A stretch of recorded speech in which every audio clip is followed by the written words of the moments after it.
17 বছর পরে আজকে আমরা সবাই একসাথে কথা বলতে পারছি।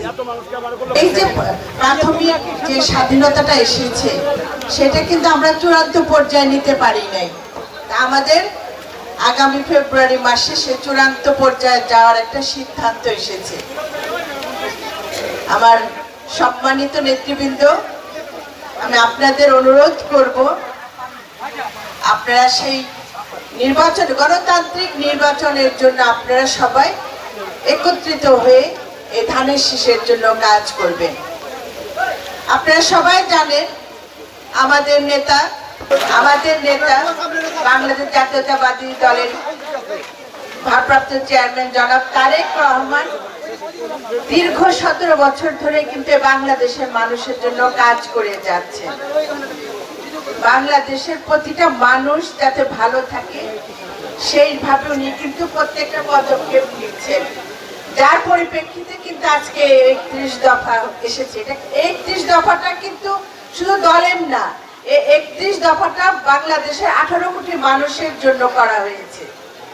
আপনারা এটা সবাই পড়বেন এবং দেখবেন, সেখানে প্রত্যেকটা পর্যায়ে, সেখানে আপনার কৃষক বলেন, এলাকার সাধারণ মানুষের কথা বলেন, এই যে আমার মা বোনদের কথা বলেন, আমাদের সন্তানদের কথা বলেন এবং দেশের আইন শৃঙ্খলার কথা বলেন, প্রত্যেকটার ব্যাপারে কিন্তু এখানে লেখা আছে যে আগামীতে আমরা কিভাবে আপনাদের এই দফাগুলিতে আপনাদের আশ্বস্ত করব। আমাদের নেতা প্রতিটা পর্যায়ে কিন্তু আপনাদের কথা চিন্তা করছে, যেটা আর এ পর্যন্ত কিন্তু কেউ করে না। আপনারা দেখেছেন আমাদের বিগত সময়ে আমাদের রাষ্ট্রপতি জিয়াউর রহমান দেশের মানুষের জন্য কাজ করেছে। তারই ধারাবাহিকতা আপনারা দেখেছেন দেশনেত্রী বেগম খালেদা জিয়ার সে আপসীর নেতৃত্ব, তারই পর্যায়ক্রমে আজকে এখানে এসেছে জনাব তারেক রহমানের এই 31 দফা। এই 31 দফা নিয়ে কাজ করতে হবে আমাদের। এখন আমাদের দায়িত্ব, আমাদের নেতা আমাদের জন্য কাজ করছে, 24 ঘন্টা কাজ করছে। এই 17 বছরে একটা নেতা কর্মীও কিন্তু ধানের শীষকে ছেড়ে যায়নি। তার কারণ একটাই, আমাদের নেতার বলিষ্ঠ নেতৃত্ব এবং তার দক্ষতার সাথে এই দলকে পরিচালনা করার জন্যই কিন্তু এটা সম্ভব হয়েছে। এখন আমাদের সময় এসেছে, দলকে দেওয়ার সময় এসেছে।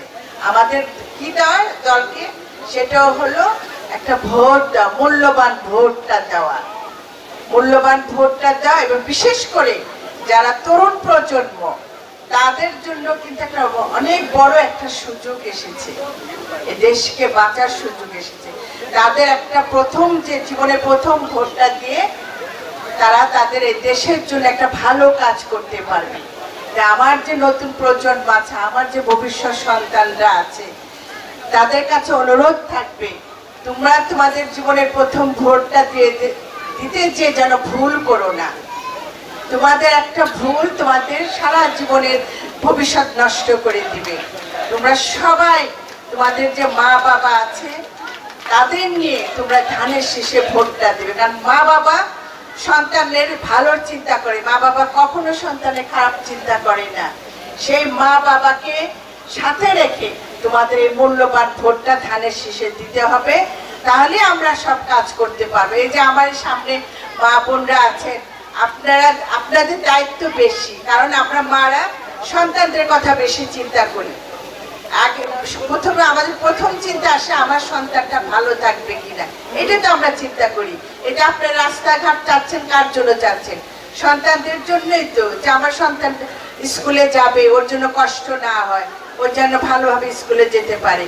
আর তারপর আপনারা চাচ্ছেন সন্তানের কর্মসংস্থান তো লাগবে, সেটারও তো মারাই চিন্তা করে যে আমার এমন একটা সরকার গঠন করব যেখানে আমার সন্তানটাকে বেকার না থাকে, যেটা জনাব তারেক রহমান যুব সমাজের কর্মসংস্থানেরও ব্যবস্থা করার কথা বলেছেন। সুতরাং আমরা যারা মা আছি, মা জাতি যারা আছি, তাদের দায়িত্ব এই ধানের শীষকে ফিরে আনা।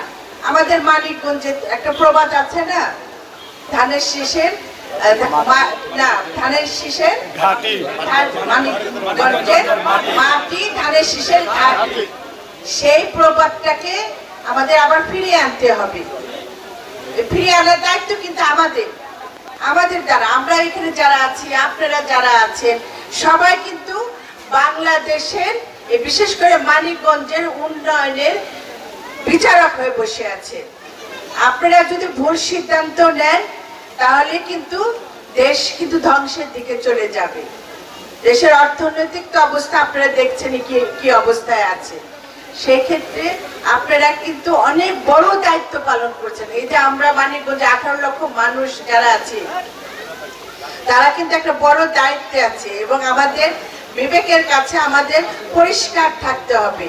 আমরা যেন আমাদের দেশের জন্য, আমার এলাকার জন্য, আমার সন্তানদের জন্য এই ধানের শীষকে আমরা যেন বেছে নিতে হবে। কারণ আপনারা এখানে অনেক মুরব্বিয়ান আছেন, এখানে সাইদুর বয়টা কাকা এখানে আছেন, উনি দেখেছেন, আপনি দেখেছেন, জিয়া রহমান থেকে শুরু করে আপনি সবার রাজনীতি দেখেছেন।